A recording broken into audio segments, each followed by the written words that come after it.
Question number 8. In the following examples, can the segment joining the given points form a triangle? काही 3 examples दिलेले आहेत, त्या प्रत्येक एक्झाम्पलमध्ये 3 point दिलेले आहे. क्वेश्चन काय की हे जे पॉईंट्स आहे ह्या पॉईंटला जॉईन करणारे लाईन सेगमेंट आपण जर कन्सिडर केलं तर ह्या लाईन सेगमेंट्समध्ये ट्रायंगल फॉर्म होऊ शकतो का? If the triangle is form, जर सपोज ट्रायंगल फॉर्म होत असेल then state the type of triangle considering sides of the triangle. तर आपल्याला साइड्स किंवा लेंथ, साइडचे जे लेंथ आहे त्याच्यावरून आपल्याला डिसाईड करायचे की कोणत्या टाईपचा ट्रायंगल इथे फॉर्म होणार आहे.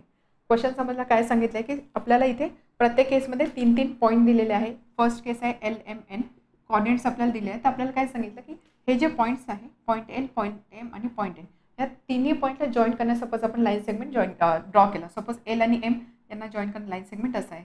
M आणि N या पॉईंटला जॉईन करणार लाईन सेगमेंट आणि L आणि N या पॉईंटला जॉईन करणार लाईन सेगमेंट. सो असं केल्यानंतर आपल्याला ट्रायंगल मिळू शकतो का? आणि जर ट्रायंगल फॉर्म होत असेल तर या लेंथच्या अकॉर्डिंग कोणत्या टाईपचा ट्रायंगल फॉर्म होणार आहे ते आपल्याला मेन्शन करायचे आहे. लेंथच्या अकॉर्डिंग कोणत्या टाईपचा ट्रायंगल फॉर्म होणार आहे म्हणजे काय?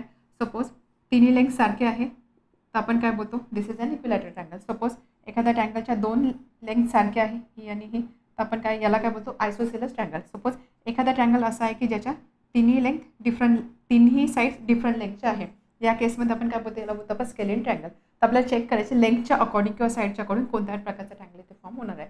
बट सगळ्यात आधी first question, how to identify whether triangle is form or not. Triangle form झाला की नाही हे कसं चेक करायचं. सो त्यासाठी आपल्याला यूज करायचे जे आपण कोलिनियरिटीची कॉन्सेप्ट बघितली त्याचा यूज इथे करावा लागणार आहे. आता बघा ट्रायंगल कधी फॉर्म होतो. सपोज जर 3 पॉईंट मी कन्सिडर केला, एक पॉईंट इथे आहे, एक पॉईंट इथे आहे, एक पॉईंट इथे आहे. ह्या पॉईंटला सपोज मी जॉईन केला तर इथे एक ट्रायंगल फॉर्म होतोय. एक पॉईंट इथे आहे, एक इथे आहे, एक इथे, या तिन्ही पॉईंटला जर मी जॉईन केलं एक ट्रायंगल फॉर्म होतोय. एक पॉईंट इथे, एक इथे आहे, एक इथे आहे, या केसमध्ये सुद्धा असा काही ट्रायंगल फॉर्म होणार आहे. ठीक आहे. सपोज मी एक पॉईंट इथे ठेवला, एक इथे ठेवला आणि एक इथे ठेवला. हां, हे तिन्ही पॉईंट मी अशा पोझिशनमध्ये ठेवले. याला मी जॉईन केला, याला मी जॉईन केला, याला मी जॉईन केला. सो इथे काय होते, इथे ट्रायंगल फॉर्म होतो का नाही. इथे काय फॉर्म होते, इथे एक लाईन फॉर्म होते. का लाईन फॉर्म होते? कारण हे जे 3 पॉईंट आहे हे 3 पॉईंट एका लाईनमध्ये लाय करत आहे. हे 3 पॉईंट एका लाईनमध्ये लाय करत आहे, त्यामुळे हे पॉईंट कोलिनियर आहे. पॉईंट कोलिनियर आहे त्या केसमध्ये ट्रायंगल फॉर्म होत नाही आहे. ठीक आहे. काय बोलले मी?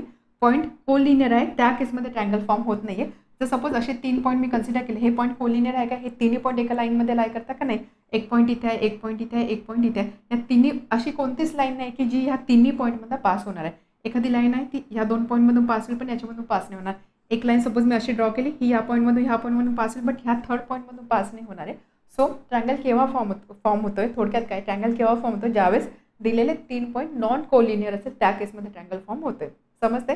ट्रायंगल केव्हा फॉर्म होतं? सपोज पॉईंट जो कोलिनियर आहे एका लाईनमध्ये आहे तर ट्रायंगल ऑब्व्हियसली फॉर्म नाही होणार. आपल्याला अशी एक लाईन मिळते ज्यावेळेस 3 पॉईंट असे डिफरंट पोझिशनला आहे आणि ज्याच्यामधून एक लाईन पास होऊ शकत नाही. म्हणजेच काय, दिलेले 3 पॉईंट ज्यावेळेस नॉन कोलिनियर असेल त्या केसमध्ये फक्त ट्रायंगल फॉर्म होत असतो. ठीक आहे. सो ट्रायंगल फॉर्म होतं हे चेक करायचं आहे. म्हणजे आपल्याला काय चेक करायचं आहे की दिलेले जे 3 पॉईंट आहे ते कोलिनियर आहे का नॉन कोलिनियर. जर पॉईंट नॉन कोलिनियर आहे त्या केसमध्ये ट्रायंगल फॉर्म होणार आहे. आता कोलिनियरिटी नॉन कोलिनियरिटी आपण बघितलं. आपण या केसमध्ये ज्यावेळेस आपण 3 पॉईंट कोलिनियर आहे आपण कसं डिसाईड करतो? Using distance formula. 2 डिस्टन्सेसची सम, 3rd डिस्टन्सेस एवढी आली तर आपण बोलतो पॉईंट्स कोलिनियर आहे. आणि जर ही कंडिशन सॅटिस्फाय नाही झाली तर आपण बोलतो पॉईंट्स नॉन कोलिनियर आहे. आपल्याला ट्रायंगल फॉर्म होते हे बघायचं आहे. म्हणजे आपल्याला पॉईंट नॉन कोलिनियर पाहिजे. पॉईंट नॉन कोलिनियर पाहिजे म्हणजेच काय, हे जे 2 छोटे डिस्टन्सेस आहे याची सम 3rd डिस्टन्स एवढी नको आहे. जर ही सम इक्वल नाही आली किंवा 2 डिस्टन्सची सम 3rd साईड एवढी किंवा 3rd डिस्टन्स एवढी नाही आली तर आपण बोलणार की दिलेले 3 पॉईंट नॉन कोलिनियर आहे आणि मग त्या केसमध्ये ट्रायंगल फॉर्म होतोय. तर ही आहे हा क्वेश्चन सॉल्व्ह करण्यासाठी आपल्याला ॲक्च्युअली बेसिकली काय करायचं आहे त्याची इन्फॉर्मेशन. ठीक आहे. सो आय होप तुम्हाला समजतंय. सो सोल्युशन फक्त एवढं लक्षात ठेवा की ट्रायंगल फॉर्म करायचं आहे म्हणजे 3 पॉईंट एका लाईनमध्ये नको. कारण एका लाईनमध्ये 3 पॉईंट असेल तर आपण 3 साईड कशा मिळवणार, बरोबर. त्यामुळे ते जे 3 पॉईंट आहे ते 3 पॉईंट नेहमी नॉन कोलिनियर पाहिजे. नॉन कोलिनियर पाहिजे म्हणजेच काय, ते पॉईंट कोलिनियर नको आहे. कोलिनियर नको म्हणजेच काय, 2 छोट्या डिस्टन्सेसची सम ज्यावेळेस मोठ्या डिस्टन्स एवढी असते, म्हणजे आपण हे बघितलेलं ना A, B आणि C असे 3 पॉईंट जर असतील, 2 छोट्या डिस्टन्सेसची सम 3rd डिस्टन्स एवढी जर असेल तर आपण बोलतो कोलिनियर आहे. आपल्याला नॉन कोलिनियर पाहिजे म्हणजे काय, 2 छोट्या डिस्टन्सची सम 3rd साईड एवढी नको आहे किंवा 3rd डिस्टन्स एवढी नको आहे. ती कंडिशन सॅटिस्फाय झाली म्हणजे ट्रायंगल फॉर्म झालेला आहे. Okay. So solution for first. आणि त्यानंतर आपल्याला पुढे बघायचं की कोणत्या टाईपचा ट्रायंगल फॉर्म होतो ते आपण क्वेश्चन सॉल्व्ह करतानाच बघूया. So L is 6 4, M is -5 -3 आणि N is -6 8. सो आपल्याला काय करायचं आहे, डिस्टन्स फॉर्म्युलाचा यूज करून 3 डिस्टन्सेस कॅल्क्युलेट करायचे आहे. सो डिस्टन्स फॉर्म्युला आपण इकडेच लिहूया. What is distance formula? Distance between point A and B, दोन पॉईंट ए आणि बी असेल तर त्यामध्ये असणारं डिस्टन्स असतं x2 minus x1 square plus y2 minus y1 square, हे असतात डिस्टन्स. बरोबर. आता आपण काय करूया, distance between two point L आणि एम फाइंड करूया, डिस्टन्स बिटवीन पॉईंट एम आणि एन फाइंड करूया आणि त्यानंतर distance between point L and N form करूया. सो एल आणि एम ह्या दोन पॉईंटमध्ये असणार डिस्टन्स काय असणार आहे, x1 y1 x2 y2. तर अकॉर्डिंग टू डिस्टन्स फॉर्म्युला हे डिस्टन्स असेल x2 minus x1 whole square plus y2 minus y1 whole square. M आणि एन म्हणजे ह्या दोघांमध्ये असणार distance x2 minus x1 minus of minus 5 होते whole square plus y2 minus of minus 3 म्हणजे plus 3 whole square. आणि L N म्हणजे ह्या दोन पॉईंटमध्ये असणार distance x2 minus x1 whole square plus y2 minus y1 whole square. ठीक आहे. हे डिस्टन्स किती असणार आहे, -5 मायनस 6 म्हणजे -11 स्क्वेअर प्लस -3 मायनस 4 म्हणजे -7 square. So that is equal to मायनसचा स्क्वेअर प्लस असणार आहे 121 minus 7 square is 49. So that is 160. ठीक आहे. देन सॉरी 160 नाही, इथे सम असेल 170. देन इथे -6 plus 5 minus 1 square is 1, 8 plus 3 11 square 121 that is √122. त्याचं फॅक्टरायझेशन आपण नंतर बघूया. आणि इथे हे डिस्टन्स किती असणार आहे, -12 स्क्वेअर 144 प्लस 8 मायनस 4 स्क्वेअर म्हणजे 4 स्क्वेअर दॅट इज 16. ही सम किती असणार आहे 160. तीन डिस्टन्सेस फाइंड केले. आता आपल्याला दाखवायचं पॉईंट नॉन कोलिनियर आहे. मग आपण काय करूया, जर मोठं डिस्टन्स असणार आहे त्या डिस्टन्सची व्हॅल्यू बाकीच्या दोन लहान डिस्टन्सच्या सम एवढी नाही आहे, हे आपल्याला इथे चेक करायचं आहे. तर इथे जर बघितलं स्क्वेअर रूटच्या अंडर नंबर आहे 170 120 आणि 160. मोठा नंबर कोणता आहे 170 म्हणजे स्क्वेअर रूट ऑफ 170 मोठं असणार आहे. म्हणजे दोन बाकीचे डिस्टन्सेस कोणते आहे √122 आणि √160. Now distance between point M and N plus distance between point L and N is equal to √122 plus √160. ठीक आहे. आणि distance between point L and M that is equal to √170. आणि म्हणून आपण असं लिहू शकतो distance between point M and N plus distance between point L and N is not equal to distance between point L and M. हे distances equal नाही आहे. This implies point L M N are non collinear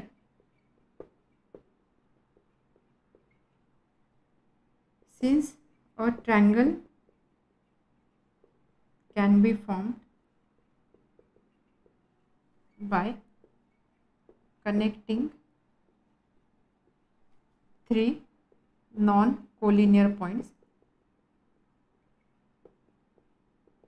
Triangle can be formed by connecting three non-collinear point.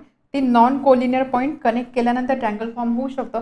Points non collinear आहे म्हणजेच काय, therefore triangle LMN will be, therefore a triangle is formed, therefore a triangle is formed. इथे triangle form झालेला आहे. आता आपल्याला next identify करायचं, if triangle is form state the type of triangle considering sides of triangle. आता इथे length आहे √122, इथे लेंथ आहे √160 आणि ही लेंथ आहे √170. तिन्ही लेंथ डिफरंट आहे. म्हणजे हा कोणत्या प्रकारचा ट्रँगल झाला, since all the sides of triangle LMN are of different length and therefore triangle LMN is a scalene triangle. ज्यावेळेस तिन्ही साइड डिफरंट लेंथचे असतात त्याला आपण बोलतो स्केलिन ट्रँगल. ज्यावेळेस दोन साइड इक्वल लेंथचे असतात त्याला आपण बोलतो आयसोसेलेस. आणि ज्यावेळेस तिन्ही साइड इक्वल लेंथचे असतात त्यावेळेस त्याला आपण बोलतो इक्विलॅटरल ट्रँगल. तिन्ही लेंथ डिफरंट आहे 170 122 अँड 160. त्यामुळे ऑब्व्हियसली हा ट्रँगल असणार आहे स्केलिन ट्रँगल. समजलं. सो जेव्हा केव्हा ट्रँगल फॉर्म होतोय की नाही हे चेक करायचं असेल तर आपल्याला दिलेले 3 पॉईंट नॉन कोलिनियर हे दाखवायचं आहे. त्यासाठी आपल्याला डिस्टन्स फॉर्म्युला यूज करायचा. दोन लहान डिस्टन्सेसची सम मोठ्या डिस्टन्स एवढी नाही आहे किंवा तेवढ्या लेंथ एवढी नाही आहे म्हणजे दिलेले 3 पॉईंट नॉन कोलिनियर आहे म्हणून तिथे ट्रँगल फॉर्म होऊ शकतो. P -2 -6 Q -4 -2 and R -5 0. Triangle form होतोय की नाही चेक करायचं. ट्रँगल फॉर्म होण्यासाठी दिलेले 3 पॉईंट नॉन कोलिनियर पाहिजे. नॉन कोलिनियर आहे की नाही यासाठी आपल्याला डिस्टन्सेस कॅल्क्युलेट करावे लागतील. त्यासाठी आपण यूज करणार डिस्टन्स फॉर्म्युला. सो डिस्टन्सेस कोणते कोणते असणार आहे? PQ डिस्टन्स किंवा distance between point P and Q, त्यानंतर distance between point Q and R आणि distance between point P and R. हे डिस्टन्सेस आपल्याला कॅल्क्युलेट करावे लागणार आहे. ज्यावेळेस आपण डिस्टन्स फॉर्म्युला यूज करू for distance between point P and Q, x1 y1 x2 y2, त्यामुळे इथे हा फॉर्म्युला काय होणार? Distance between point P and Q x2 - x1 square, so -4 minus of -2 +2 plus y2 - y1 square -2 + 6 square. ठीक आहे. -4 +2 -4 minus of -2 +2 -2 minus of -6 +6. So that is equal to -4 +2 -2 -2 square is 4 plus 6 - 2 is 4, 4 square is 16. So that is √20. He value सध्या अशीच ठेवूया. त्यानंतर distance between point Q and R. Q आणि R म्हणजे हे 2 point. Again -5 -4 square plus 0 -2 +2 -5 +4 -1 -1 square is 1. 0 + 2 is 2, 2 square is 4, that is √5. Distance between point P and R -5 + 2 square plus 0 + 6 square. -5 + 2 -3 -3 square is 9 plus 0 + 6 is 6, 6 square is 36, that is √45. Distances find केला. आता आपल्याला check करायचं की मोठं distance बाकीच्या 2 डिस्टन्सच्या सम एवढं आहे का. यामध्ये नंबर्स बघा काय, √20 √5 आणि √45. यामध्ये मोठा नंबर कोणता असणार आहे? रूटच्या नंतर जो नंबर मोठा तो त्याचा रूटसुद्धा मोठा असणार आहे, त्यामुळे हा मोठा नंबर असणार आहे. आपल्याला बघायचं √45 ची व्हॅल्यू ह्या दोघांनी एवढी आहे का. आता इथे फॅक्टरायझेशन पॉसिबल आहे कारण इथे √20 आहे. सो √20ला जर मी सिम्प्लिफाय केला तर मी याला असं लिहू शकते 4 × 5, right. So √4 × √5, so that is 2 √5. ही व्हॅल्यू किती आली? 2 √5. त्याच पद्धतीने ही व्हॅल्यू असणार √5. याचं फर्दर सिम्प्लिफिकेशन पॉसिबल नाही आहे. √45 याला मी असं लिहू शकते 9 × 5. सो √9 × √5, √9 म्हणजे 3, 3 × √5. हा नंबर मोठा आहे. सो याची ही व्हॅल्यू बाकीच्या 2 व्हॅल्यू एवढी आली पाहिजे किंवा त्याच्या सम एवढी आली पाहिजे. Now distance between point P and Q plus distance between point Q and R is equal to, या दोन्ही डिस्टन्सेसची सम किती असणार आहे? 2 √5 प्लस √5. इथे जर मी √5 कॉमन घेतला, इनसाइड ब्रॅकेट 2 + 1 म्हणजे 3 √5. ही व्हॅल्यू येते 3 √5. डायरेक्ट ॲडिशन केली तरी चालेल. 2 √5 प्लस 1 √5 म्हणजे 3 √5. हे डिस्टन्सेसचे सम आले 3 √5. मोठं डिस्टन्स कोणतं आहे? डिस्टन्स P आहे. हे डिस्टन्स 3 √5 आहे. दोन्ही डिस्टन्सेस इक्वल आले since distance between point P and Q plus distance between point Q and R is equal to distance between point P and R. याचा अर्थ काय? कशी केस आली? हे P आणि Q हे डिस्टन्स, Q आणि R हे डिस्टन्स. ही जी PQ + QR is equal to PR म्हणजेच काय, हे जे 3 पॉईंट आहे हे 3 पॉईंट कोलिनियर आहे. So this implies PQR are collinear. Collinear असून कोलिनियर जर पॉईंट असतील तर आपण ट्रँगल फॉर्म करू शकतो का? नाही, कारण पॉईंट जो कोलिनियर असेल ते एक लाईन फॉर्म होणार आहे. Since the points are collinear therefore triangle is not form. Reason? Because point should be non-collinear to form a triangle.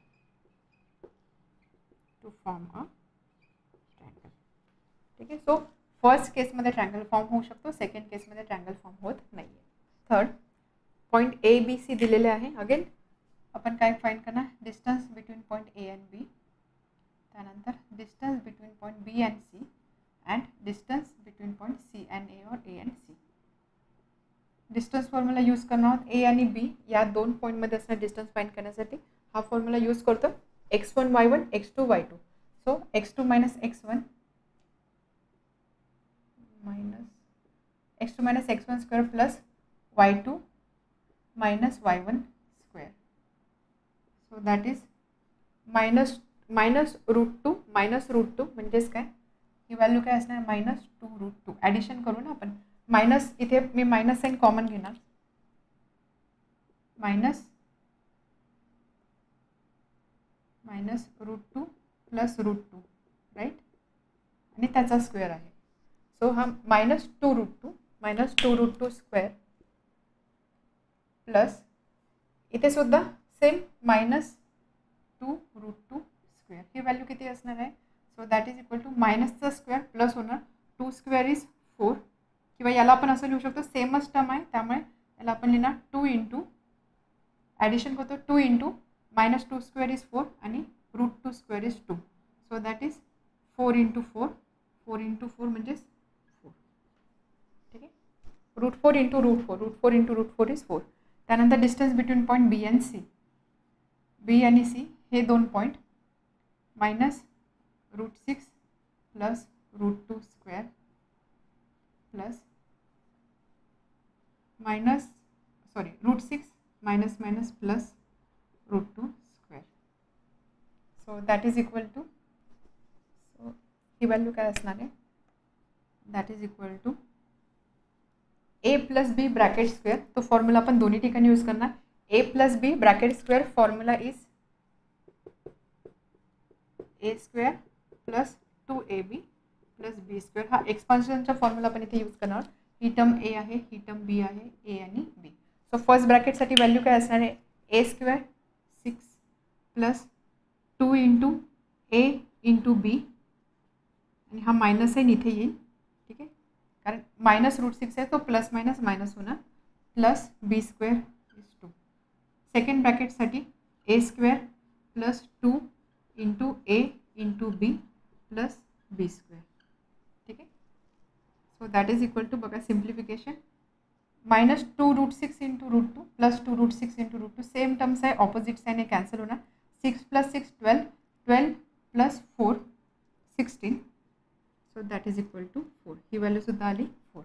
Okay, आणि त्यानंतर नेक्स्ट पॉईंट्स आहे डिस्टन्स ए सी आपण कॅल्क्युलेट करू, किंवा सी ए आणि सी या दोन पॉईंटमध्ये असणार आहे डिस्टन्स ए आणि सी. सो -√6 मधून आपण मायनस करतो -√2, -√6 त्यामधून मायनस करतो -√2 त्याचा square plus √6 minus √2 square. Okay, same again इथे आपण काय करू शकतो? a - b ब्रॅकेट स्क्वेअरचा फॉर्म्युला यूज करू शकतो, किंवा इथे याला आपण असं सिम्प्लिफाय करू शकतो. मायनस साईन जर मी कॉमन घेतला, सो √6 प्लस √2. ठीक आहे, याचा स्क्वेअर, मायनस साईन कॉमन घेतला, √6 plus √2 bracket square plus √6 minus √2 bracket square. Expansion काय असणार आहे? इथे स्क्वेअर करतोय, मायनस साईनचा स्क्वेअर प्लस होणार आहे, म्हणजे मला फक्त आता ह्या ब्रॅकेटचा स्क्वेअर करायचा आहे. a + b bracket square, a square plus b square plus 2 into a into b. इथे a - b bracket square, a square minus 2 into a into b plus b square. ठीक आहे, ही टर्म आणि ही टर्म कॅन्सल होणार. 6 + 6 12 plus 4 16. So that is equal to 4. ही साईडची length सारखी येते, त्यामुळे जर मी कोणत्या जरी दोन साईड ॲड केला, ती लेंथ थर्ड साईड एवढी नसणार आहे. ठीक आहे, आपल्याला 3 पॉईंट नॉन कोलिनियर दाखवायचे, म्हणजे काय, दोन डिस्टन्सेसची सम थर्ड डिस्टन्स एवढी नको आहे. सपोज मी हे दोन डिस्टन्स ॲड केले, 4 + 4 8 नॉट इक्वल टू 4, किंवा हे जरी ॲड केले 8 नॉट इक्वल टू 4, किंवा हे दोन ॲड केले तरी 8 नॉट इक्वल टू 4, म्हणजेच काय, दिलेले 3 पॉईंट नॉन कोलिनियर आहे. सो आपण असं लिहू शकतो, suppose distance between point A and B आणि distance between point B and C यांची आपण ॲडिशन केली, ही ॲडिशन येणार आहे 8, आणि थर्ड डिस्टन्स आहे distance A C, that is equal to 4. So distance between point A and B plus distance BC, this sum is not equal to distance between point A and C, and therefore A, B, C are not, sorry, A, B, C are non collinear. एका लाईनमध्ये नाही आहे, एका लाईनमध्ये नाही, म्हणजेच काय, point A, B, C can form a triangle. ते ट्रायंगल फॉर्म करू शकता का? कारण ट्रायंगल फॉर्म होण्यासाठी 3 पॉईंट जे आहे ते नेहमी नॉन कोलिनियर पाहिजे. कोलिनियर असेल, एका लाईनमध्ये असेल, तर ट्रायंगल कधीच फॉर्म होणार नाही आहे. So ABC can form a triangle आणि आता हा ट्रँगल कोणत्या टाईपचा असणार आहे, इथे जर बघितलं ट्रँगलच्या जर साईड्स आपण कन्सिडर केलं A B B C A C तिघांची लेंथ सारखी आहे, म्हणजे इथे कोणता ट्रँगल फॉर्म होतो, equilateral triangle.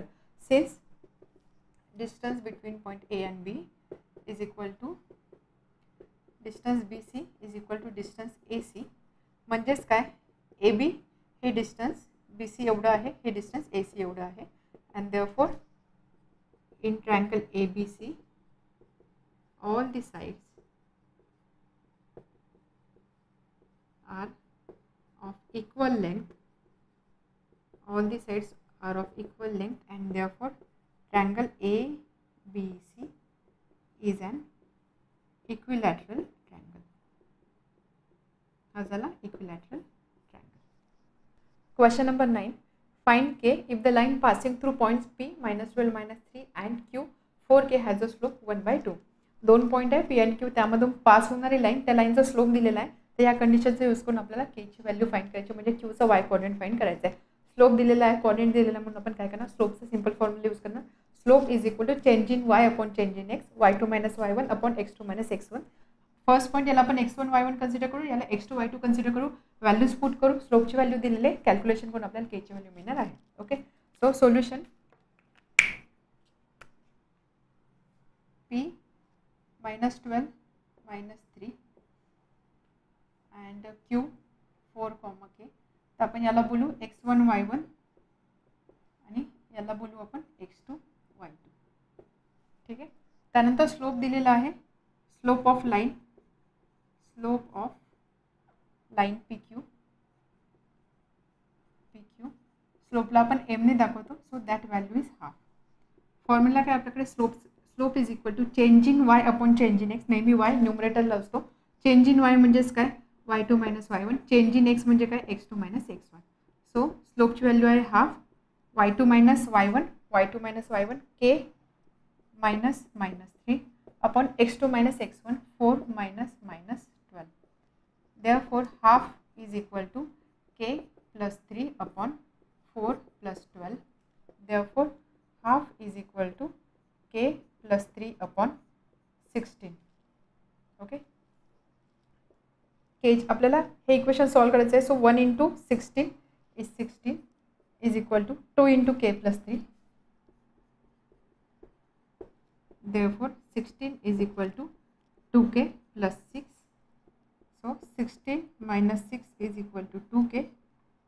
2k is equal to 10, and therefore k is equal to 10/2. 10/2 is 5. So k ची व्हॅल्यू मिळाली 5. k ची व्हॅल्यू आपल्याला फाइंड करायची होती. Number 10. Show that line joining the points A 48 and B 55 is parallel to the line joining point C 24 and D 17.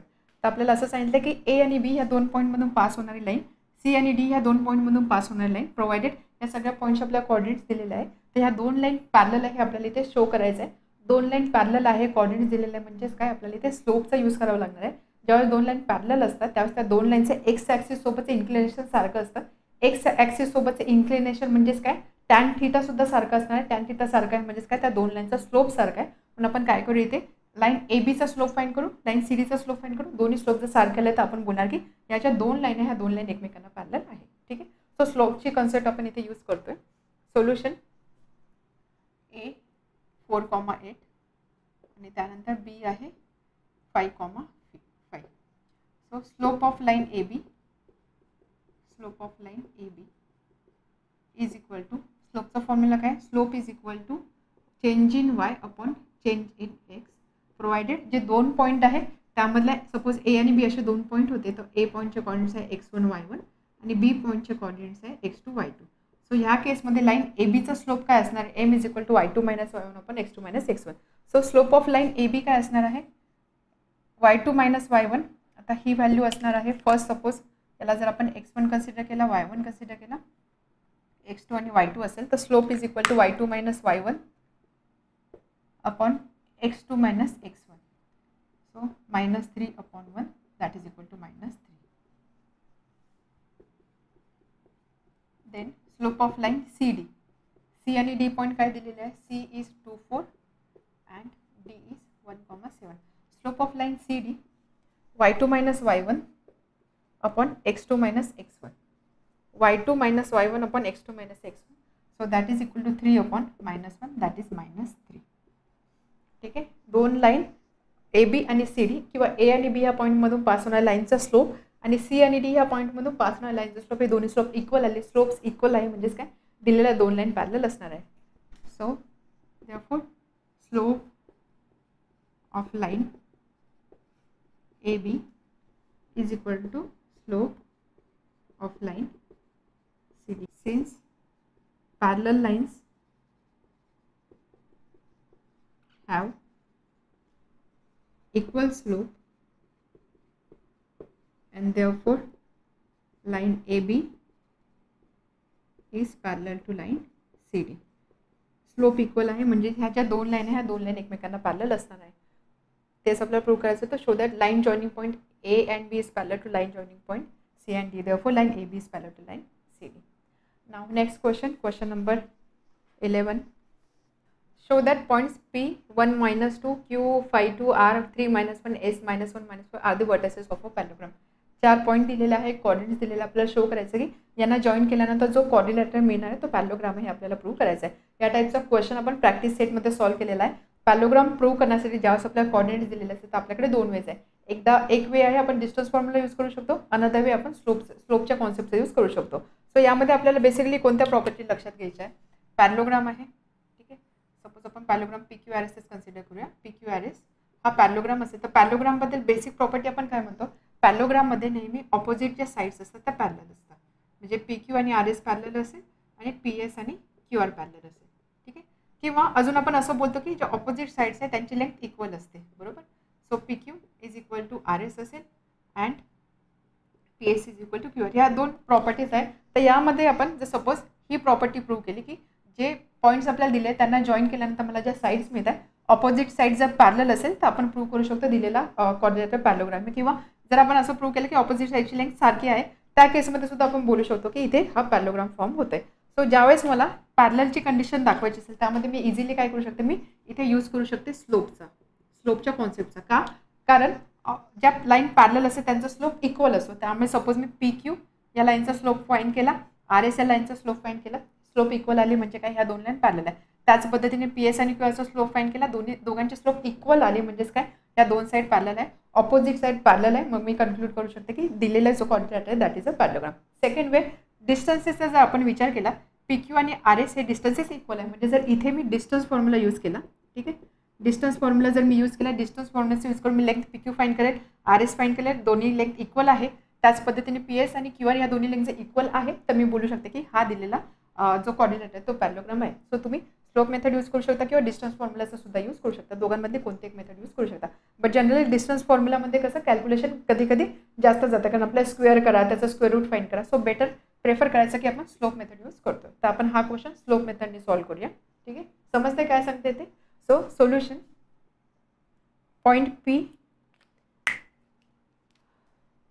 P1, -2 Q 5 2 R3 -1 and S -1 -5, ठीक आहे. Are the vertices of parallelogram हे आपल्याला prove करायचं आहे. So consider side PQ किंवा असं लिहू आपण, स्लोप फाइंड करूया. Since slope is equal to M is equal to change in Y upon change in X, change in Y upon change in X. Provided दोन point आहे, एचे coordinates आहे X1 Y1 आणि बीचे कॉर्डिनेट्स आहे X2 and Y2. त्या केसमध्ये स्लोपची value असणार आहे. आता या फॉर्म्युलाचा आपण यूज करणार आहोत. सो आपण काय करूया, PQRS आपण सगळ्यात आधी PQ साईडचा स्लोप फाइंड करूया. स्लोप ऑफ लाईन PQ, त्यानंतर slope of line SR, slope of line PS आणि त्यानंतर slope of line QR. So PQचा स्लोप काय असणार आहे, PQ Y2 - Y1 2 -2 upon X2 - X1.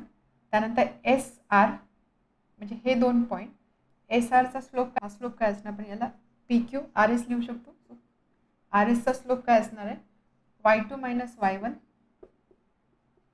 Upon X2 - X1, ठीक आहे. y2 minus y1 upon x2 minus x1 PS P आणि S y2 minus y1 minus y1 upon x2 minus x1 आणि त्यानंतर QR म्हणजे हे दोन point again y2 minus y1 upon x2 minus x1. Okay, so 2 plus 2 4 4 upon 4 that is 1 minus 5 plus 1 minus 4 upon minus 4 that is equal to plus 1 minus 3 upon minus 2 that is 3 by 2 आणि इथे slope येतं minus 3 upon minus 2 that is 3 by 2. ठीक आहे, so therefore इथे जर बघितलं slope of line PQ is equal to slope of line RS. PQ आणि RSचा स्लोप सारखा आला and slope of line PS is equal to slope of line QR. PS आणि QR यांचा स्लोप सारखा आला. सिन्स दिस इम्प्लाइज आपण असं बोलू शकतो therefore PQ is parallel to RS आणि PS is parallel to QR. Because reason काय, पॅरलल लाईनचा स्लोप सारखा असतो. Parallel lines have equal slope. ठीक आहे, म्हणून स्लोप सारख्याला म्हणजे ह्या दोन लाईन पॅरलल आहे and therefore in quadrilateral PQRS opposite sides are parallel. Opposite sides are parallel and therefore quadrilateral PQRS is a parallelogram. हा झाला पॅरलोग्राम. ठीक आहे, आणि जर आपण ही मेथड यूज करणार डिस्टन्स फॉर्म्युलाची मेथड यूज करणार तर आपल्याला काय करावं लागणार, डिस्टन्स फॉर्म्युलाच यूज करून PQ लेंथ फाइंड करा, RS लेंथ फाइंड करा, ह्या दोन्ही लिंक सारख्या येतील. PS आणि QR लेंथ फाइंड करा, दोन्ही लिंक सारख्या येतील. त्या मेथडने जरी क्वेश्चन सॉल्व्ह केला तरी चालणार आहे. Question number 12, show that the quadrilateral PQRS form by point PQRS त्याचे कॉर्डिनेट्स दिलेले आहे इज अ रेक्टँगल. तर आपल्याला हे प्रूव्ह करायचं आहे थोडक्यात. PQRS यांना जॉईन केल्यानंतर जो क्वाड्रिलॅटरल मला मिळतो PQRS तो रेक्टँगल आहे हे मला प्रूव्ह करायचं आहे. सो रेक्टँगल आहे हे प्रूव्ह करण्यासाठी आपल्याला काय प्रूव्ह करावं लागणार आहे. रेक्टँगलची प्रॉपर्टी काय असते, रेक्टँगल म्हणजे हा प्रत्येक अँगल 90 डिग्री असणार आहे राईट आणि ऑपोजिटच्या साईड्स आहे इक्वल लेंथच्या असणार आहे. आता इथे आपल्याकडे फक्त पॉईंट्स दिलेले आहेत त्यामुळे आपण अँगलचा विचार नाही करणार, आपण फक्त लेंथ किंवा साईडच्या टर्ममध्ये हे प्रूव्ह करणार आहोत. त्यामुळे फर्स्ट मला काय करावं लागणार आहे, सपोज हा PQRS क्वाड्रिलॅटरल आहे, हा PQRS रेक्टँगल आहे हे प्रूव्ह करण्यासाठी मला आधी दाखवावं लागेल की PQ आणि RS या लेंथ इक्वल आहे आणि त्यानंतर PS आणि QR या लेंथ इक्वल आहे हे मला दाखवावं लागेल. बट जर सपोज मी PQ ऑपोजिट साईड इक्वल लेंथच्या दाखवला त्याच्यावर मी फक्त हे प्रूव्ह करू शकते की हा पॅरलोग्राम आहे. बट आपल्याला काय सांगितलं, आपल्याला पॅरलोग्राम नाही प्रूव्ह करायचं, आपल्याला रेक्टँगल प्रूव्ह करायचं आहे. Rectangle is special case of parallelogram. आपण ज्यावेळेस क्वाड्रिलॅटरलचा अभ्यास केला त्यावेळेस आपण बघितलं की पॅरलोग्रामचे मग पुढे डिव्हिजन होत असं किंवा त्याचे डिफरंट टाईप्स होता. एक असतो त्यामधला रेक्टँगल, त्यानंतर असतो स्क्वेअर, अशा टाईपचे डिफरंट फिगर्स असतात. सो रेक्टँगल हा पॅरलोग्रामची एक स्पेशल केस आहे. त्यामुळे आपण हे तर प्रूव्ह करणार आहोत की PQ ऑपोजिट साईड इक्वल लेंथचे आहे, बट यावरून आपण फक्त हे प्रूव्ह करू शकतो की this is a parallelogram. But we have to prove it is a rectangle. म्हणजे आपल्याला इथे अजून ॲडिशनल काहीतरी कंडिशन प्रूव्ह करावे लागणार आहे. तर रेक्टँगलची एक प्रॉपर्टी काय असते की रेक्टँगलचे जे डायगोनल असतात, ठीक आहे, हे डायगोनल इक्वल लेंथचे असतात. त्यामुळे आपल्याला अजून एक कंडिशन इथे प्रूव्ह करावी लागणार आहे, PR is equal to QI. So डायगोनलची एक कंडिशन आणि बाकीच्या साईडच्या कंडिशन आपल्याला प्रूव्ह करावं लागणार आहे आणि त्यावेळेस आपण बोलू शकतो की हा जो क्वाड्रिलॅटरल आहे हा क्वाड्रिलॅटरल आहे रेक्टँगल. ठीक आहे, समजलं. पॅरलोग्रामचाच एक पुढचा प्रकार आहे, स्पेशल टाईप आहे रेक्टँगल किंवा पॅरलोग्रामची एक स्पेशल केस आहे रेक्टँगल. त्यामुळे पॅरलोग्राम प्रमाणे आपण ऑपोजिट साईडचा इक्वल लेंथच्या दाखवू, बट आपण ज्यावेळेस डायगोनल इक्वल लेंथचे दाखवू त्यावेळेस आपण बोलणार की जो क्वाड्रिलॅटरल आहे तो क्वाड्रिलॅटरल आहे रेक्टँगल. कारण रेक्टँगलमध्ये एखादा पॅरलोग्राम ज्यावेळेस त्या पॅरलोग्रामचे डायगोनल इक्वल लेंथचे असतात त्यावेळेस तो रेक्टँगल बनतो. सो ही सुद्धा कंडिशन आपल्याला प्रूव्ह करायची आहे. लेंथ इक्वल दाखवायचं म्हणजे आपण काय यूज करा, डिस्टन्स फॉर्म्युला. सो आपल्याला बघा हे 6 डिस्टन्स कॅल्क्युलेट करायचे, PQ RS PS QR PR QS. त्यानंतर हे डिस्टन्सेस इक्वल आहे, हे डिस्टन्स इक्वल आहे. जर ह्या कंडिशन सॅटिस्फाय झाल्या तर आपण बोलणार दिलेला क्वाड्रिलॅटरल रेक्टँगल आहे. ठीक आहे, so solution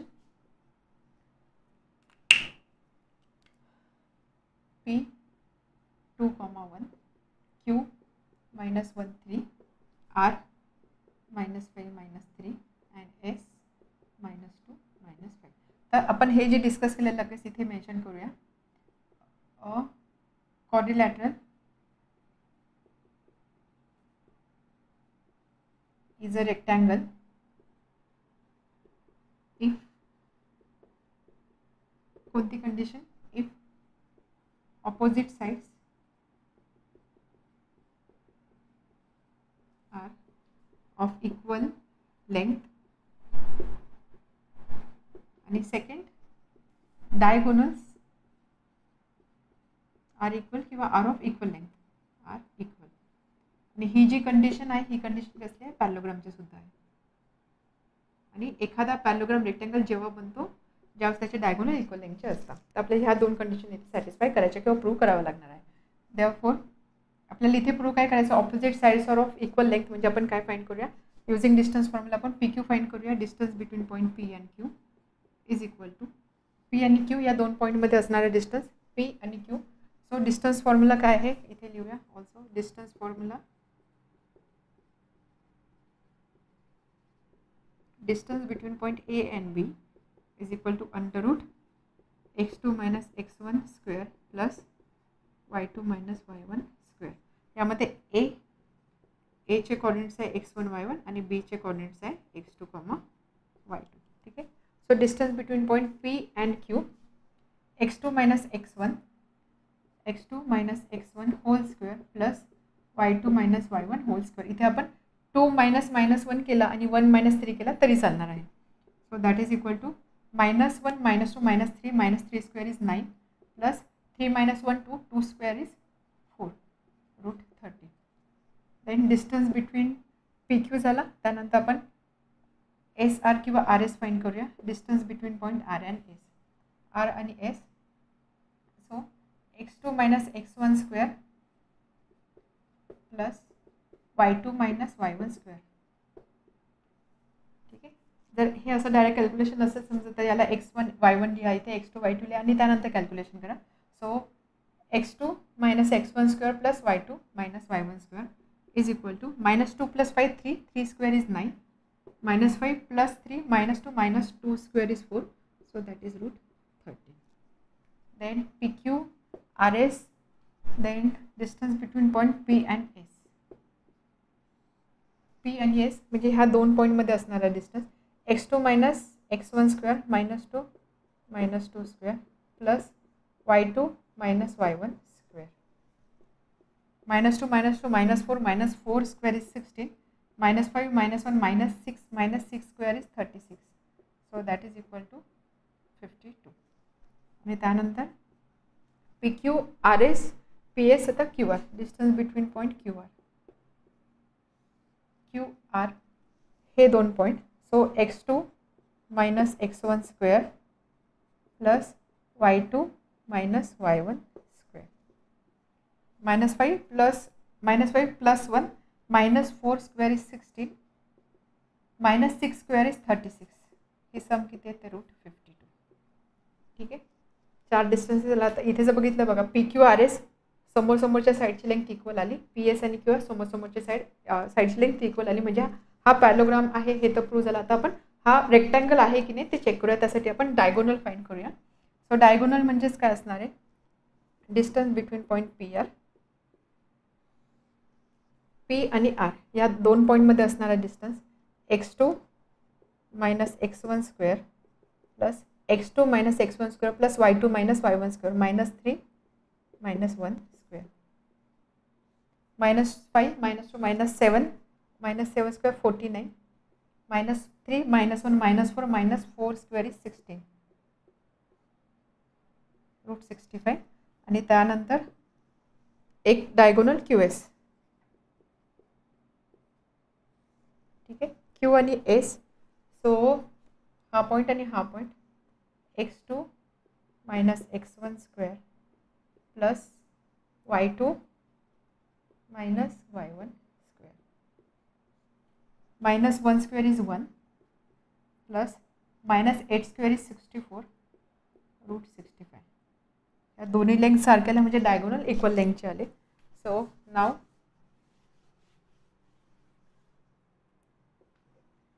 therefore in quadrilateral PQRS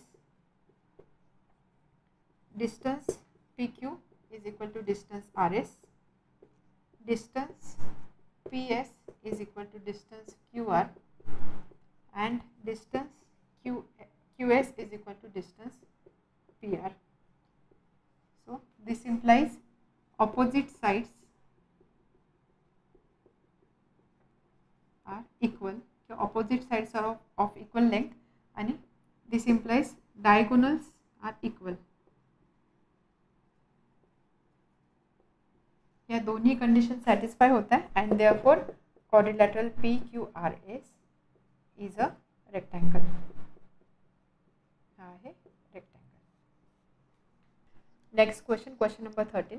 find the lengths of the medians of a triangle whose vertices are ABC. ट्रायंगलचे वर्टायसेस दिलेले आहे ABC, त्याचे कोऑर्डिनेट्स दिलेले आहे.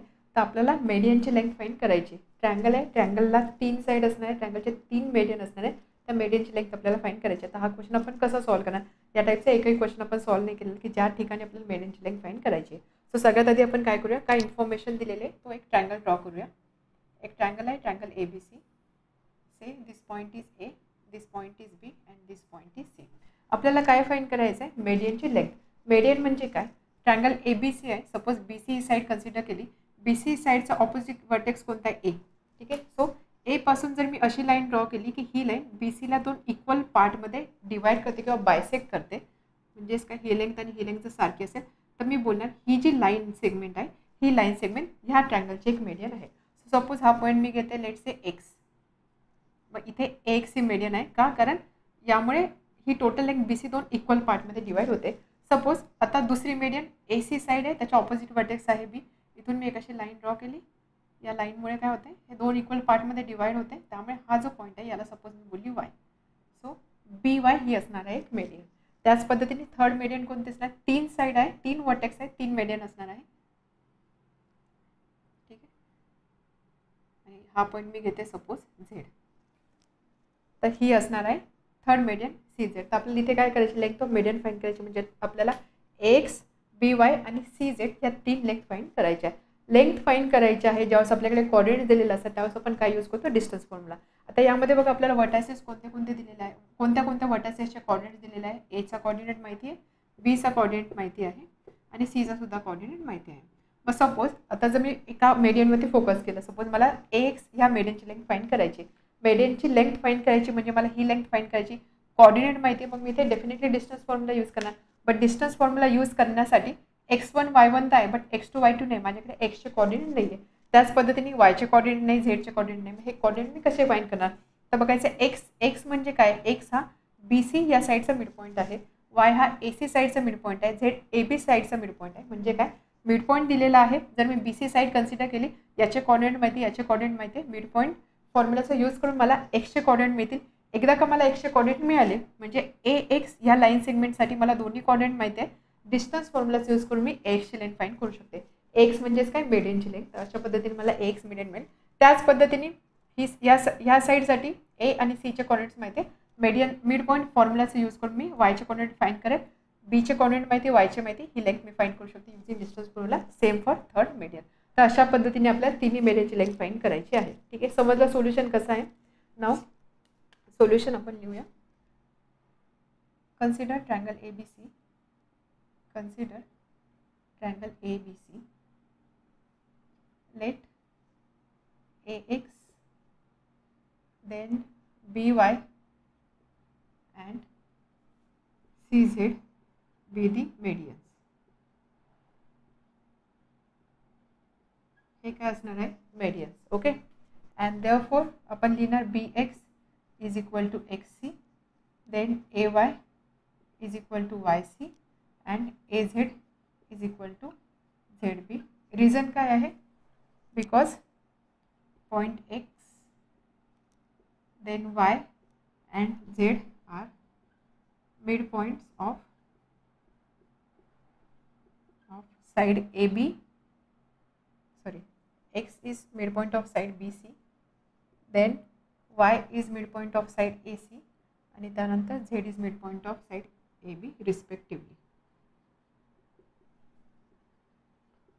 ठीक आहे, समजले इथपर्यंत. आता BX is equal to XC. This implies coordinates of by midpoint formula midpoint formula काय सांगतो, सपोज एखादा पॉईंट असेल त्याच्या मिडपॉईंटचे कोऑर्डिनेट्स असतील एक्स आणि वाय, तर ते कोऑर्डिनेट्स आपण कसे फाइंड करू शकतो. मिडपॉईंटसाठी आपण नेहमी काय करतो, मीन किंवा ॲव्हरेज कसला, रिमेनिंग दोन कोऑर्डिनेट्सचा. So X coordinate x1 plus x2, Y coordinate y1 plus y2 या फॉर्म्युलाचा यूज करून आपण मिडपॉईंटचे कोऑर्डिनेट फाइंड करू शकतो. And therefore coordinates of x is equal to एक्सचे कोऑर्डिनेट्स काय असणार आहे, x1 प्लस x2 म्हणजे 5 प्लस 3/2 आणि -3 plus 5/2. So that is equal to 5 plus 3 8/2 is 4, -3 plus 5 is 2, 2/2 is 1. त्यामुळे आपल्याला एक्सचे कोऑर्डिनेट्स काय मिळाले, 4,1. लगेच आपण वाय आणि झेडचे सुद्धा कोऑर्डिनेट फाइंड करूया. कोऑर्डिनेट्स ऑफ वाय याचे कोऑर्डिनेट्स काय असणार आहे, ए आणि सीचा हा मिड पॉईंट आहे, त्यामुळे मिड पॉईंट फॉर्म्युलाच्या according -1 plus 3/2 and 1 plus 5/2. So that is 3 minus 1 is 2, 2/2 is 1, 5 plus 1 is 6, 6/2 is 3. So वायचे सुद्धा कोऑर्डिनेट मला मिळाले 1,3. आणि त्यानंतर झेडचे जर मला कोऑर्डिनेट फाइंड करायचे असतील, so coordinates of Z is equal to, Z कशाचा मिड पॉईंट आहे, ए बीचा. सो मिड पॉईंट फॉर्म्युलाच्या according x1 plus x2 and y1 plus y2. 5 minus 1, 4/2 is 2, 1 minus 3 minus 2, minus 2/2 is -1. ते झाले एक्स वाय आणि झेडचे coordinates. Okay, हा third point आहे 2,-1. आपल्याला फाइंड करायचे आता लेंथ ax. सो इथे आपण यूज करणार डिस्टन्स फॉर्म्युला. दोन्ही पॉईंट माहिती आहे, this is x1 y1, this is x2 y2. Distance formula, distance between 2 point a and b is under x2 minus x1 square plus y2 minus y1 square. त्या फॉर्म्युलाचा use करून आपण length x find करूया. So this is 5 minus 3. Therefore, distance between point A and X is equal to, by distance formula इथे आपण mention करूया distance formula.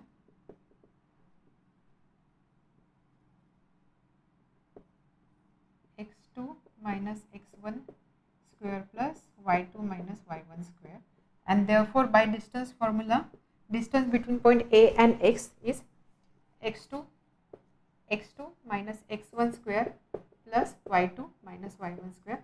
So 4 plus 1 5 square is 25 plus 0, that is root 25. root 25 म्हणजे काय, 5.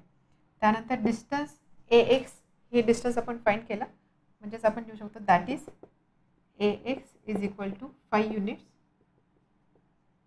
That is median ax is equal to 5 units. ठीक आहे.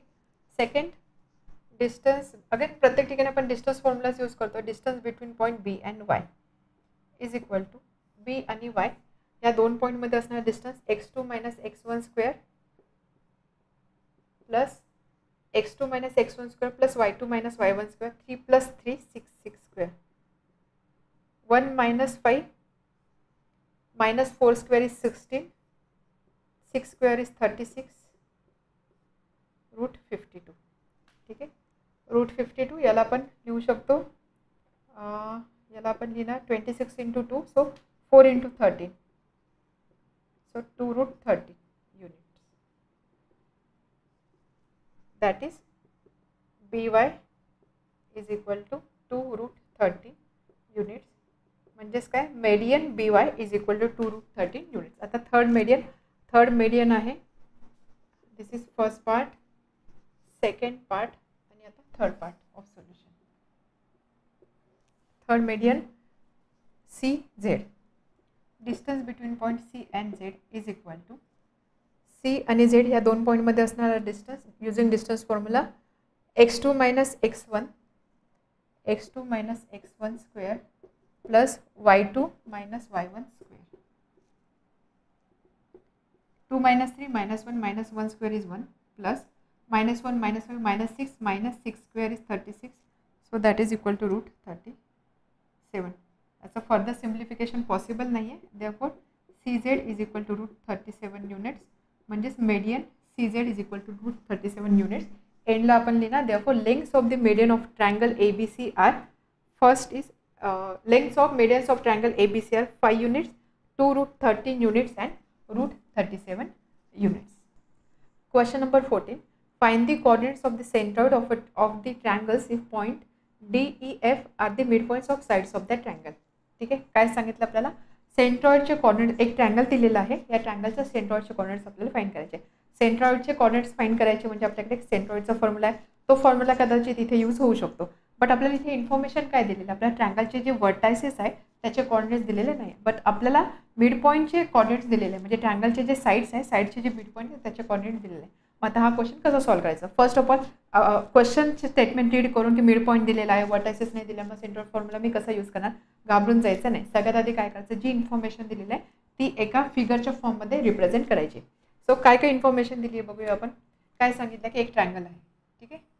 So let's say आपण हा बोलूया ट्रायंगल ABC, ठीक आहे. या ट्रायंगलचा एक सेंट्रॉइड असणार आहे, इथे असेल सेंट्रॉइड पॉईंट G. तर आपल्याला काय करायचं आहे, सेंट्रॉइडचे कॉर्डिनेट्स फाइंड करायचे, म्हणजे आपल्याला सपोज GXY ही व्हॅल्यू फाइंड करायची. जर आपण एक्स आणि y coordinate small x small Y consider केले तर हे एक्स आणि वायची व्हॅल्यू काय असणार ते आपल्याला फाइंड करायचं आहे. आता यासाठी आपल्याकडे इन्फॉर्मेशन काय दिलेलं, आपल्याला ABC ह्या पॉईंटचे किंवा ह्या वर्टायसेसचे कॉर्डिनेट्स दिलेले नाही, पण आपल्याला काय सांगितलं, DEF are the mid points of side of that triangle. Suppose मी हा पॉईंट D कन्सिडर केला, हा पॉईंट E कन्सिडर केला आणि हा पॉईंट F कन्सिडर केला. हा मिड पॉईंट आहे, म्हणजे ही लेंथ आणि ही लेंथ सारखी असणार आहे, ही लेंथ सारखी असणार आहे आणि त्यानंतर ही लेंथ सारखी असणार आहे, ठीक आहे. DEF यांचे आपल्याला कॉर्डिनेट्स दिलेले आहे. पॉईंट D काय आहे -76, त्यानंतर E आहे 85 आणि F आहे 2,-2. सेंट्रॉइडचे कॉर्डिनेट्स फाइंड करायचे तर सेंट्रॉइडचा फॉर्म्युला काय, सेंट्रॉइड फॉर्म्युलाच्या अकॉर्डिंग सेंट्रॉइड जर सेंट्रॉइडचे कॉर्डिनेट्स एक्स आणि वाय असेल तर आपण कसं फाइंड करतो ते सेंट्रॉइड फॉर्म्युला काय सांगतो, इथे डिनॉमिनेटर 3 असणार आहे.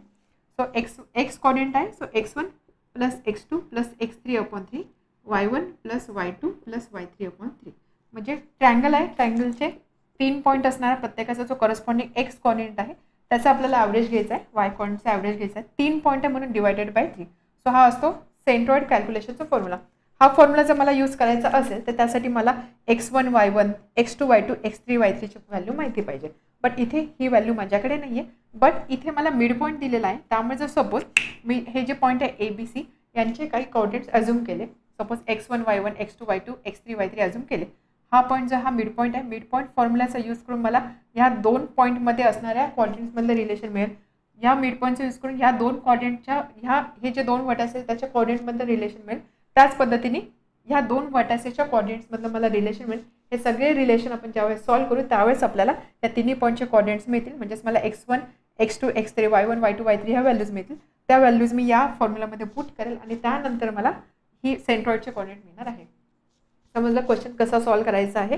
डायग्राम ड्रॉ करा, बघा काय आपल्याला जीची व्हॅल्यू फाइंड करायची आहे, हे कॉर्डिनेट्स नाही आहे, मग आपल्याला फॉर्म्युलासाठी तर हे कॉर्डिनेट्स लागणार, मग हे कॉर्डिनेट्स कसे फाइंड करायचे, बट आपला मिड पॉईंट दिलेला आहे, मिड पॉईंट फॉर्म्युला माहिती आहे, मिड पॉईंट फॉर्म्युलाचा यूज करून आपल्याला रिलेशन्स मिळतील, ते रिलेशन सॉल्व्ह करा, त्याच्यावरून आपल्याला x1 y1 x2 y2 x3 y3 value मिळतील, त्या इथे पुट केला की आपल्याला x yचे कॉर्डिनेट मिळणार आहे, ठीक आहे.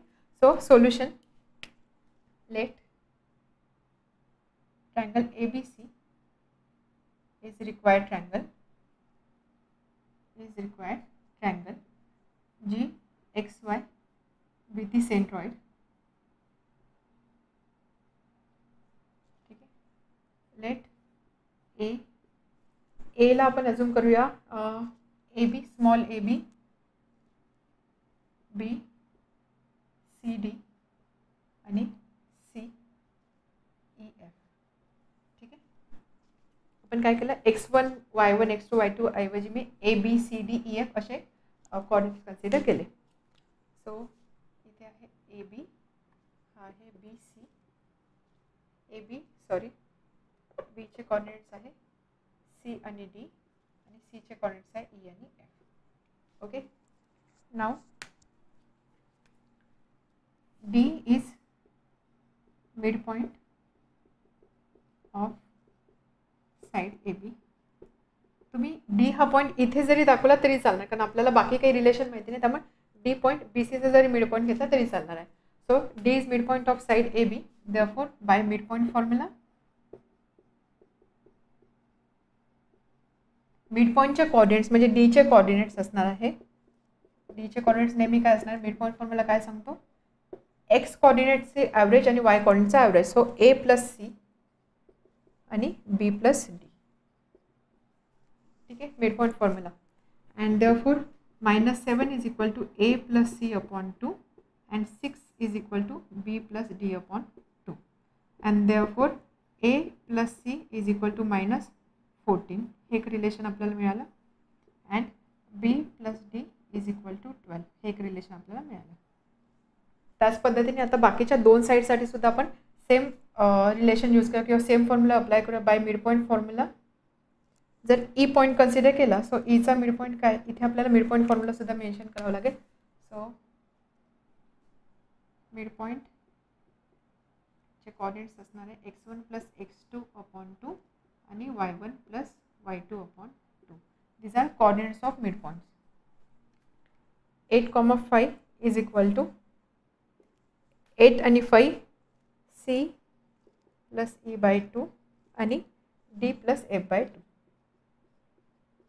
Therefore c plus e is equal to 8 is equal to this value. So c plus e upon 2 is equal to 8, that is 16. d plus f is equal to 10. हे पण एक रिलेशन मिळालं. आता बघा कोणतंच रिलेशनचे कोणाशी संबंध काही नाही, म्हणजे कुठे फक्त सी इथे रिपीट झाली, इथे डी रिपीट झालं. बघूया कसं सॉल्व्ह होणार आहे. आणि त्यानंतर त्याच पद्धतीने ऑल्सो एफ हा जर मिड पॉईंट असेल so 2, -2 is equal to F या साईडचा मिड पॉईंट आहे. So A plus E upon 2 B plus F upon 2. Therefore 2 is equal to A plus E upon 2, A plus E is equal to 4 आणि B plus F is equal to -4. ठीक आहे, आपण हे equate करतो आणि हे equate करतो. B plus F is equal to -4.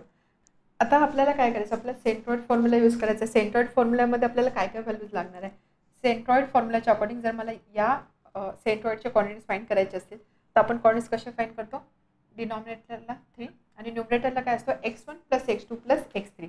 So या केसमध्ये x1 plus x2 plus x3 काय असणार, ए प्लस सी प्लस ई, ए सी ई. त्यानंतर वाय कोऑर्डिनेट बी डी आणि एफ, बी डी आणि एफ. तर मला अशा सम लागणार. तर आपण काय करूया, असे इक्वेशन ॲड करू ज्यामध्ये ए सी ई येणार आहे. ओके, सो ए ई आहे, हे एक इक्वेशन आहे. त्यानंतर हे एक इक्वेशन आहे आणि हे एक इक्वेशन आहे. ए सी आहे, सी ई आहे, ए ई आहे. तिन्ही टर्म्स आहे म्हणून आपण याला नंबर्स देऊया 1 2 3 4. दिस is 5 and this is equation 6. मग आपण काय करूया, इक्वेशन ॲडिंग इक्वेशन 1 3 अँड 5. 1 3 5 जर आपण ॲड केलं तर आपल्याला काय मिळतं, A plus C plus C plus E plus A plus E is equal to -14 plus 16 plus 4. हे समजलं. हेच इक्वेशन काय ॲड केले, कारण आपल्याला सेंट्रॉइड फॉर्म्युला यूज करायचा आहे. So x1 plus x2 plus x3 upon 3. x1 plus x2 plus x3 म्हणजे ए सी ई. तर मी बघितलं ए सी ई ह्या टर्म्स कोणत्या कोणत्या इक्वेशनमध्ये येतात, ह्या इक्वेशनमध्ये येतात. सो ते इक्वेशन मी ॲड केले. त्यामुळे इथे प्रत्येक ठिकाणी मिळतं, प्रत्येक टर्म ट्वाईस येते. So twice A plus 2c plus 2e is equal to this term. तर मी इथे काय केलं, 2 कॉमन घेतला, is equal to -14 plus 4 -10 plus 16 is 6. Therefore A plus C plus E is equal to 3. ठीक आहे, त्याच पद्धतीने जर मी आता ॲड केले, ॲडिंग कोणती इक्वेशन ॲड करणार मी आता, नेक्स्ट मला पाहिजे B D F. B D F म्हणजेच काय, बी एफ आहे, डी एफ आहे आणि बी डी आहे. So 2 4 6 2 4 and 6. याच लॉजिकने काय होणार आहे, B plus F plus D plus F plus B plus D is equal to -4 plus 10 plus 12. तर इथे सगळ्या ठिकाणी 2 असणार आहे. Twice B plus F plus D is equal to -4 plus 10 6 6 plus 12 18. आणि म्हणून आपण लिहिणार B plus F plus D is equal to 9. ठीक आहे, हे रिलेशन मिळालं. नाव last part, centroid by centroid formula, by centroid formula coordinates of centroid आपण कसे फाइंड करतो, x1 + x2 + x3/3 y1 + y2 + y3/3. therefore x, y is equal to x1 + x2 + x3 म्हणजेच काय a + c + e आणि b + d + f/3. this is 7, 8. From 7 and 8,